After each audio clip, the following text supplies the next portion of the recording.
toutes et à tous, j'espère que vous allez bien, que vous gardez le moral. Nous, ici, il fait un temps dégueulasse aujourd'hui, d'ailleurs, vous voyez, l'éclairage est tout pourri derrière. Je pense que je vais être obligée à un moment donné d'éclairer, parce que ça va faire un peu trop intime. Donc, on va s'abstenir, c'est pas le but à la base. Aujourd'hui, nous allons faire Marseille, bien sûr, avec que du beau, que du bon. Comme d'habitude, ma prochaine vidéo, normalement mon débrief de la semaine, il y aura mon débrief de la semaine, mais je ferai une vidéo spéciale inondation Espagne, spéciale complophile, donc tous ceux qui ne sont pas complophiles, voilà. Vous pouvez vous abstenir de regarder la vidéo parce que je vais parler de tout ce que j'ai trouvé sur l'application chinoise préférée de YouTube. J'ai trouvé des trucs chelous. J'ai récupéré tous les liens, mais il faut que je fasse le montage des liens parce que je vais pas tout mettre parce que sinon ça prendra une plombe. Et donc je ferai un petit résumé. Donc après mon débrief de la semaine, vidéo spéciale inondation Espagne et complot, les complophiles au rendez-vous de ma vidéo spéciale inondation Espagne. Donc aujourd'hui, Marseille. Voilà, parce qu'il fallait quand même que je fasse un peu là où j'habite. Le Figaro, on va traîner ce boulet jusqu'en 2045. Le très cher stade Vélodrome coûte des millions à la ville de Marseille. Moi, pour moi, c'est plus le Vélodrome, hein. Quand il y a écrit Orange Vélodrome, pourquoi Orange? Lol. Genre, Orange, Orange? Non, parce que nous, c'est bleu.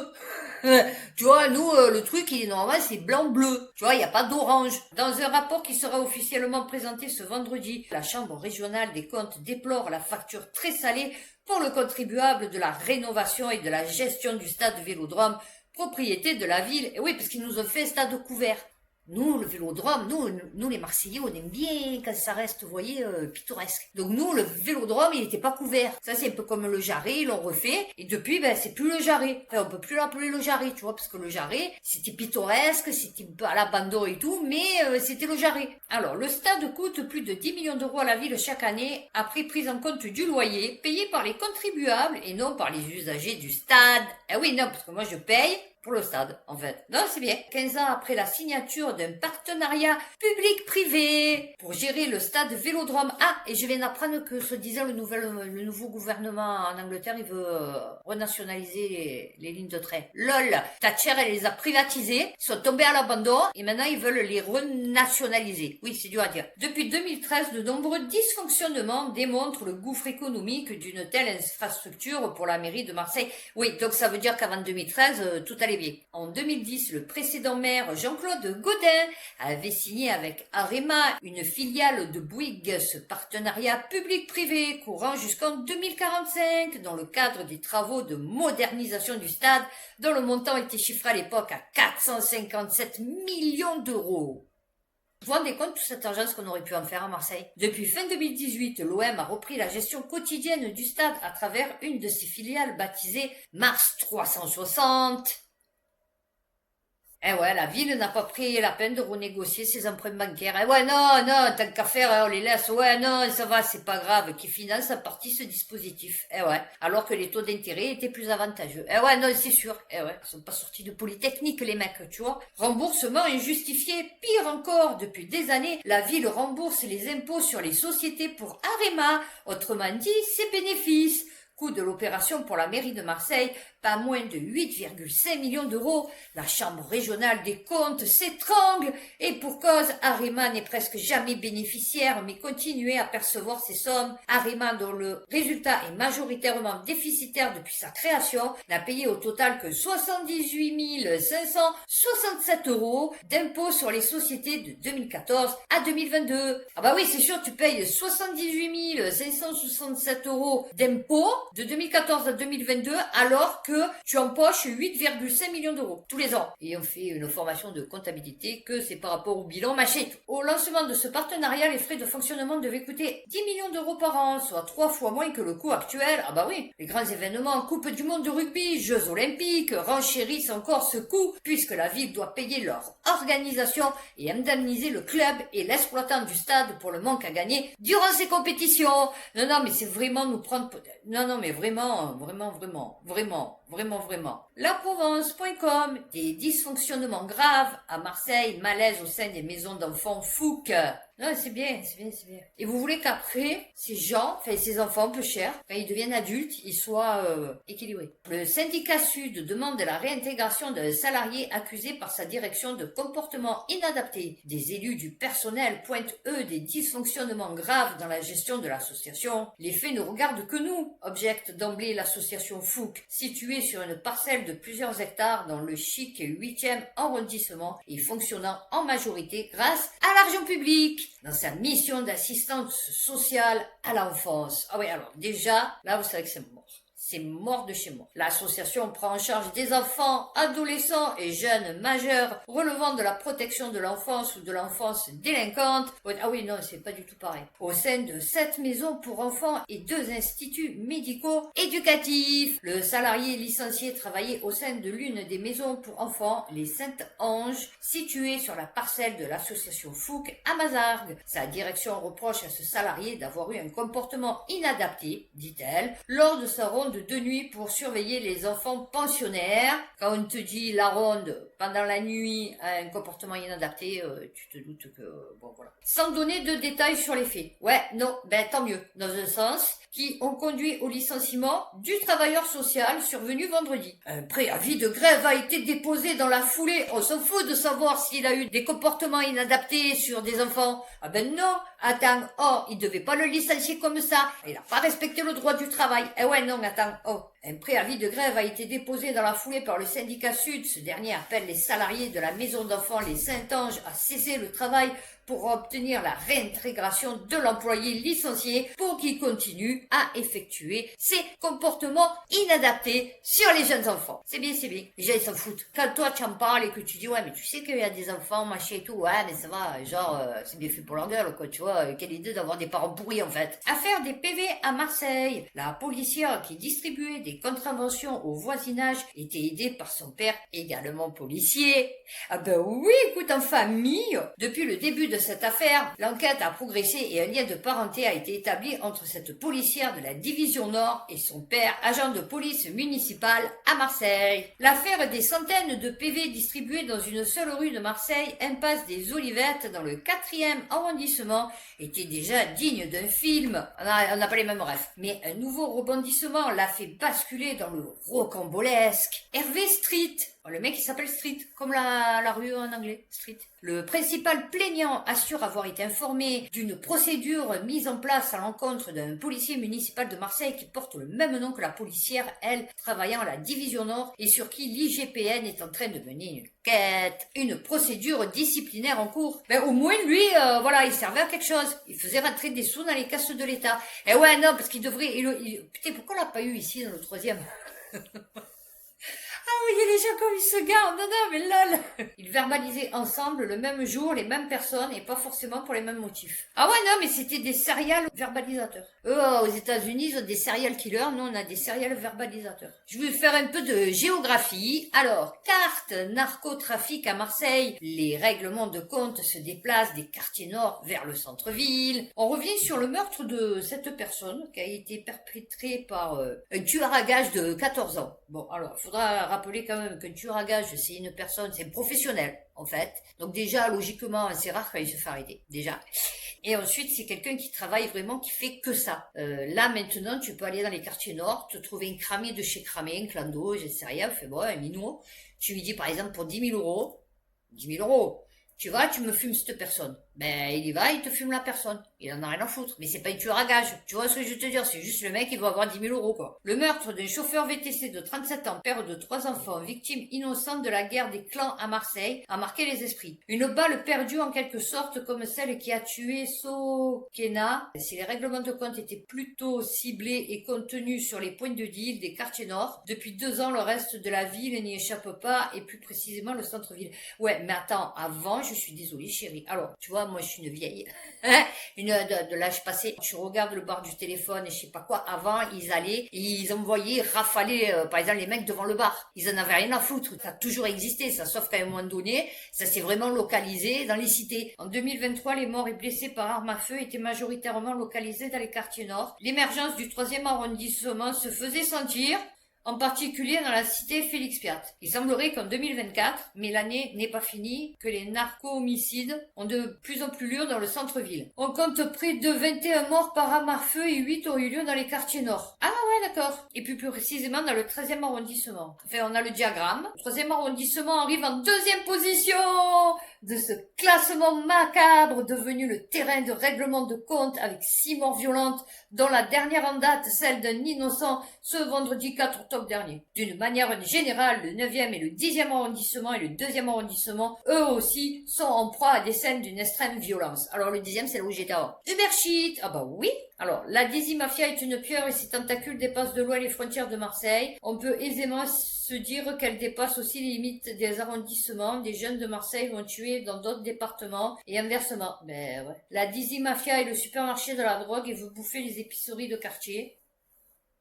Et des gangs tentent de résister. C'est une métaphore? J'ai pas compris. Ce que viennent faire les épiceries de quartier. Et dans les deux cas, on se sert de jeunes mineurs écervelés. Ah non, ils sont pas écervelés, peu cher, ils sont complètement perdus, les minons. Non, non, écervelés, c'est un peu genre mes enfants, tu vois, ils sont un peu écervelés, tu vois, ils ont pas trop de cervelle, tu vois. Enfin, je veux dire, ils oublient des trucs, ils font des fois des trucs un peu chelous. Non, là, c'est pas ça. Non, non, pas du tout. Ils sont prêts à tuer sans repère. Voilà, ce que je viens de dire. Et ils ne comprennent pas qu'ils ne passeront pas entre les mailles du filet. Policiers? Non, parce que du coup, non, je pense qu'ils finiront peut-être plus morts que derrière les barreaux d'une prison. Conduit au Ubershit, car l'acheteur a peur de venir dans ces quartiers. Donc les vendeurs se rendent auprès de l'acheteur, d'où la délocalisation. Et voilà, c'est emmerdant. Eh ben, puisqu'on en est au narcotrafic, c'est pas grave. À Marseille, ces consommateurs qui sous-estiment l'importance de leur rôle dans le trafic de drogue. Ah oui, non, non, maintenant ils veulent criminaliser les consommateurs. Eh oui, parce qu'ils n'arrivent pas à choper les vendeurs. Donc ils se disent c'est peut-être plus simple de choper les consommateurs.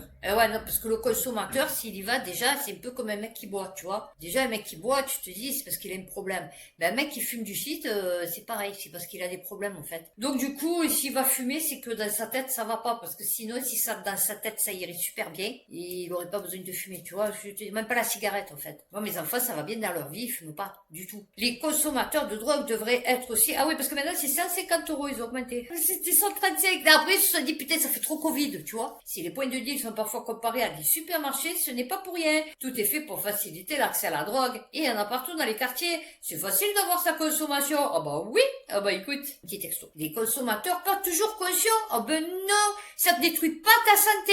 Eh ben non, tu n'as pas compris. Non, non, non, ça facilite le financement du Hamas et du Hezbollah. Eh ouais, des organisations terroristes. Eh ouais, quand tu fumes un jouet maintenant, tu finances une organisation terroriste. Pourtant, cela est faux. Un consommateur doit comprendre aujourd'hui qu'il est délinquant à partir du moment où il est en contact avec un dealer. Attention. Ah ouais, non, attention. Insiste Bruno Bartosetti du syndicat de police unité, suspecté de consommer du hashish. Non, c'est pas vrai. Mais on n'est pas loin. Le consommateur est le point de départ de tout ce qui se passe dans notre pays. Ben, bien sûr, c'est pas le roi du Maroc. Ah ben non, pas du tout. C'est le consommateur. Eh oui, eh ouais, c'est le petit jeune qui est en bas de chez moi. Eh ouais, non, c'est sûr. On nous empoisonne dans notre société avec tous ces trafics de stupéfiants, mais le consommateur accepte de s'empoisonner. Ben justement, pose-toi la question. Il doit comprendre ce qu'il fait. Il a beaucoup de responsabilités, ben surtout de finir ou bipolaire, ou avec un cancer du poumon, tu vois, voilà. Des amendes forfaitaires à 150 € existent pourtant, mais selon ce policier, leur taux de recouvrement ne dépasse pas les 30%. S'il vous plaît, vous êtes allé acheter un bout de shit? Ouais, 150 €. Allez, le sabot. Oui, vous pouvez y aller maintenant. Ouais, vous pouvez aller le toucher, le bout de shit. Non, non, juste vous payez ou de payer 50 €, vous allez payer 200 €, une taxe de 150 € sur le passage. Et ouais, c'est ça. Trafic de drogue à Marseille, près de 200 bonbonnes de cocaïne saisies, 2 suspects en garde à vue. Alors c'est où ils ont 20 personnes, ils ont 1 kilo de shit, ou alors là ils ont 200 bonbonnes et ils ont 2 suspects. Un homme et une femme, enfin une couple quoi, suspectés de dealer de la drogue a été interpellé ce lundi au terme d'une surveillance policière de plusieurs heures dans le centre de Marseille. Environ 200 bonbonnes de... Alors, toi la bonbonne, tu vois la bonbonne de gaz. Tu vois ce que je te dire? Et là, à mon avis, ça doit être des petits trucs comme ça. Tu vois, je sais pas, ça. 13 000 € en liquide. Ah, dans les Carmes. Ah bah écoute, je connais. J'avais un ex là-bas. Ouais, ça doit être des toutes petites... ouais, voilà, c'est... genre, ils ont quoi, 200 grammes 180 bonbonnes. Ouais, ça doit être 1 gramme, non? Et 12 600 euros. Ah, alors, attends. Chaque bonbonne contient entre 1 et 3 grammes. Trop forte. Non, mais il y a un problème. Au début, t'as dit, ils ont 200 bonbonnes et 13 000 euros. Et à la fin de l'article, il n'y a plus que 180 bonbonnes et 12 600 euros. C'est pas rigolo, hein. Il y a de la marchandise et des pépettes qui ont disparu, hein. Eh oui. Il y a 20 bonbonnes qui ont disparu et il y a 400 euros. C'est quoi le délire? Déjà, rien que dans l'article, tu sens qu'il y a un problème. Bon, allez, on passe aux brèves. La Provence, à Marseille, une nouvelle opération de nettoyage de l'avenue Félix Zocola. Tôt dans la matinée, ok, la police municipale, la police nationale et la métropole, GIGN, le RAID, non mais lol, ont dégagé sur demande de la ville de Marseille les tonnes de déchets qui encombrent en permanence cet axe du 15e arrondissement situé à proximité de Gèze et des stands de vendeurs à la sauvette. Vous voyez comme c'est dégueulasse Marseille, on a été. Mais c'est fou parce que quand je regarde les reportages et tout, ça se voit pas. On dirait que les papiers ils sont enlevés. Tu vois, on dirait que les rats morts ils ont été dégagés. Je sais pas. Ils te montrent une ville toujours magnifique, les rues et tout, quand ils te font visiter. Je comprends pas comment ça se fait qu'ils font des choux Photoshop ou quoi. C'est quoi le délire? Il y a tout qui est dégueulasse à Marseille. La fille elle s'énerve. Alors, le bras du tractopelle s'enfonce dans l'énorme tas de déchets comme dans du beurre. Je sais pas si la comparaison est bonne. Non, c'est bien. Opération de routine. Ah bah oui, non mais écoute. La Provence. Il revient chercher la drogue devant la BAC à Marseille. Ah bah oui, il avait oublié. Attends. Oh. Ce week-end, les équipages de la BAC Nord ont à nouveau surpris des dealers dimanche après-midi. La cité de campagne L'Évêque à Marseille. Ouais, maintenant je vais vous mettre les trucs Google. Hein, comme ça vous verrez un peu la truche que ça. Actuellement, un des points de deal les plus rentables de la ville. Ah ouais? Malgré des descentes de police organisées plusieurs fois par jour. Ah ouais, c'est cool. Ce week-end, les équipages de la BAC Nord ont à nouveau surpris des dealers dimanche après-midi vers 17h. Un jeune homme a eu le temps de déguerpir en se séparant de son sac. Alors les fonctionnaires ont pris leur mal à patience et planqué près du sachet, pariant sur le retour de son propriétaire. Quelques instants plus tard, le jeune homme de 26 ans était interpellé alors qu'il tentait de récupérer le contenant avec près de 1,4 kg de cannabis. Ouais, mais bon, tu sais, ils sont pas trop fut-fut, hein. C'est simple, hein. C'est ou tu es mauvais, pas fut-fut, et tu finis dealer, ou tu es bof, plutôt tendance psychopathe, et pas fut-fut, et tu finis dans la police. Marseille, les hôpitaux marseillais condamnés après la mort d'un patient perdu en 2019. Je sais pas si vous vous en rappelez. C'était avant le Covid. Non, je ne devais pas vous en rappeler. Et en fait, ils avaient perdu un mec dans l'hôpital de la Conception. Et en fait, le mec, il avait Alzheimer, là, je sais pas quoi, il l'avait perdu dans l'hôpital. Et il l'avait retrouvé mort. Après 15 jours de recherche par l'hôpital et la famille, ce patient atteint de la maladie d'Alzheimer. Son corps se trouvait dans un local situé dans l'aile ouest du 6e étage désaffecté depuis 5 ans et dont la porte d'étage était bien cadenassée. Mystère. Si elle était cadenassée, comment il a fait pour l'ouvrir? Non, vous voyez, ça c'est encore des histoires cheloues, voilà. Donc je vais pas même m'appesantir sur le truc. Alors là, on revient au mec, il ne méritait pas ça, qui est le chauffeur de VTC assassiné par un tueur à gages de 14 ans à Marseille. Le Figaro, très connu dans le monde du football provençal comme joueur et éducateur, Nessim Randan est mort alors qu'il avait refusé d'obéir à un de ses clients dans son VTC à Marseille. Ce dernier était en réalité un tueur à gages de 14 ans qui s'apprêtait à commettre un narcomicide. Eh ouais. La Provence, il y a une tendance à la baisse. Pourquoi les stations-service de ville disparaissent à Marseille et en Provence? Ah ouais, nous, on en a presque plus. Je sais pas pourquoi. Le premier, le deuxième, on ne trouve plus qu'une station. Dans le 3e, 4e, 5e, 6e et 7e, elles se comptent sur les doigts de la main. Non, là maintenant, il faut que tu ailles au supermarché, en fait. Ah, c'est parce que les petites stations n'ont pas pu se conformer aux normes. D'accord, ok. Eh ben voilà, on saura pourquoi. Hein. Cassis! Jugé pour travail dissimulé, ce loueur de bateau n'employait que des stagiaires et des auto-entrepreneurs. Ah bah oui, c'est gratuit. Oh bah écoute, Le patron de la société Loc Bateau, qui avait jusqu'à 18 bateaux à louer, a été jugé à Marseille pour travail dissimulé. Des centaines de sorties en mer chaque été, mais pas un seul salarié. Ah ben non, le chef d'entreprise Pierre F. Ah, j'ai pas une bougnoule. Recruté en formation tourisme, des stagiaires gratuits ou indemnisés au minimum légal 3,90 € de l'heure. Monsieur magnifique, à qui il proposait, s'ils voulaient, poursuivre après leur stage, de se créer un statut d'auto-entrepreneur. Eh oui, oh bah le mec il a tout compris. Mediapart, fausse procuration du camp Gali à Marseille, système ou petite facilité. Deux élus marseillais se sont défendus devant la justice d'avoir sciemment collecté des procurations frauduleuses lors des municipales de 2020. Le parquet y voit de son côté une méthode pour renforcer les chances de l'emporter. Ben ouais. Marseille, deux commandants de navires condamnés pour rejet de substances polluantes dans la mer. Le Figaro. Écoute, ça fausse, ça c'est déjà dégueulasse. Mon Dieu, dès que vous arrivez là-bas, il y a une odeur de pétrole pour avoir rejeté des substances polluantes au large de Fos-sur-Mer. Oui, voilà, c'est ça, Fos-sur-Mer. Système de lavage des fumées avant rejet dans la mer. Attendez. La phrase avant la fin, à méditer, parce que je comprends pas ce qu'il a voulu dire. Selon les juges, l'utilisation du scrubber au sein de la bande des 3000 marins a eu pour effet de déplacer la pollution de l'air, où elle était autorisée, à la mer, où elle était prohibée. Voilà, et on a fini sur les brèves. On va faire la vidéo finale où je vais vous parler de la canebière. Cette canebière. Connaissez-vous la vraie histoire de la canebière? Alors ça c'est Made in Marseille. La plus célèbre avenue de la ville a une histoire tumultueuse marquée par le commerce, le faste, la richesse, les costumes d'antan ou la pêche. Retour sur 400 ans qui ont fait le succès de la cité phocéenne. La canebière, autrefois la cannabis. C'est bizarre.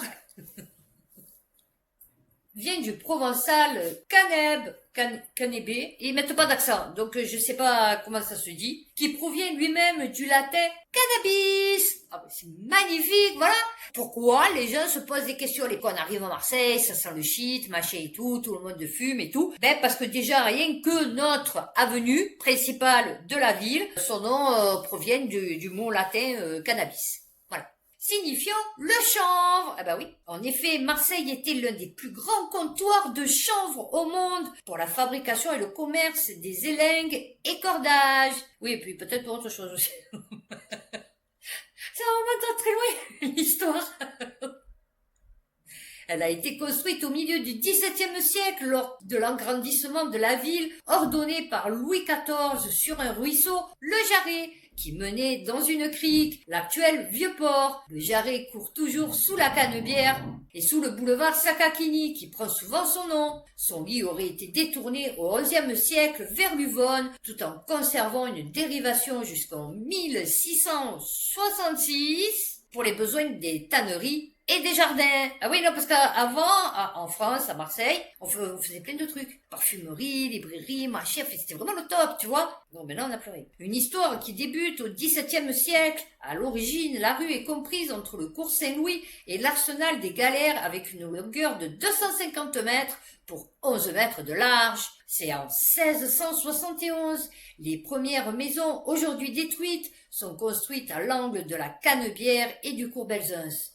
En 1727, des rangées d'arbres sont plantées, transformant la rue en promenade. Entre 1743 et 1751 sont construits les immeubles compris entre la rue Saint-Féréol et le cours Saint-Louis. Des commerces de luxe s'installent, parfumeurs, librairies, confiseurs. En 1785, l'arsenal des Galères est désaffecté, permettant le prolongement de la Canebière jusqu'au Vieux-Port. Pendant la Révolution, la guillotine est installée à hauteur de la place Charles de Gaulle. En 1853, certains des immeubles sont détruits, frappés d'alignement. En 1854, commence la construction du Palais de la Bourse, qui héberge la Chambre de commerce, celle-ci créée en 1599 par les marchands, siégés jusqu'alors à l'hôtel de ville. En 1857, le conseil municipal décide que la Cannebière aura 30 mètres de large. Les maisons sont démolies et on reconstruit d'autres dont la majorité subsiste encore aujourd'hui. L'achèvement de la Cannebière, comme on peut la voir aujourd'hui du quai des Belges jusqu'à l'église Saint-Vincent de Paul, alors nous c'est l'église des Réformés, je vous explique, a duré plus de 3 siècles et les 3 tronçons distincts sont marqués aujourd'hui par la succession des styles et les différentes volontés des urbanistes. Ah bon? Ce n'est officiellement qu'en 1928 que la Cannebière s'étendra du Vieux-Port jusqu'à l'église des Réformés, englobant ainsi la rue Noailles et les allées de Mélian. À cette période, la Cannebière est devenue le lieu incontournable où convergent toutes les lignes de tramway et tous les intérêts commerciaux. Une période faste qui prend fin dans les années 60 avec le démantèlement progressif du réseau du tramway dans toute la ville, à la suite des bombardements de la Seconde Guerre mondiale qui avaient ravagé la plupart des installations. Oh bah oui, attends, pourquoi les refaire? On passe à autre chose. Oh bah oui. Seule la ligne 68 entre Saint-Pierre et Noailles, s'engouffrant sous la plaine, a persisté jusqu'en 2004. Ah bah oui, je sais, parce que putain, pour y rentrer, il fallait que tu rentres à la façon Craps, tu vois, sur le teco. Ah ouais, non, les portes, elles étaient immensément étroites. Ah oui, non, c'était hallucinant, tu pouvais pas monter avec une poussette, c'est mort. En 1967, la ville échappe de peu à un projet farfelu qui n'aurait pas vraiment été une réussite pour la Cannebière, celui de réaliser un viaduc au-dessus de la voie pour relier directement le boulevard Garibaldi à Dugommier devant l'hôtel de police. La suite, on la connaît, le retour du tramway est inauguré en 2007. Aujourd'hui, une nouvelle ligne sur la rue de Rome est en cours d'achèvement. Ah bah non mais alors attends. Bon ben voilà, écoutez, j'ai fini pour Marseille. J'espère que cette vidéo vous aura plu, vous aura intéressé, vous aura instruit, vous aura fait passer un bon moment. Donc, prochaine vidéo débrief de la semaine. Donc, beaucoup de choses que j'ai entendues. Donc, moins de films et de documentaires. Bon ben voilà, donc d'ici ma prochaine vidéo, prenez soin de vous, faites attention à vous et puis à bientôt pour une prochaine vidéo.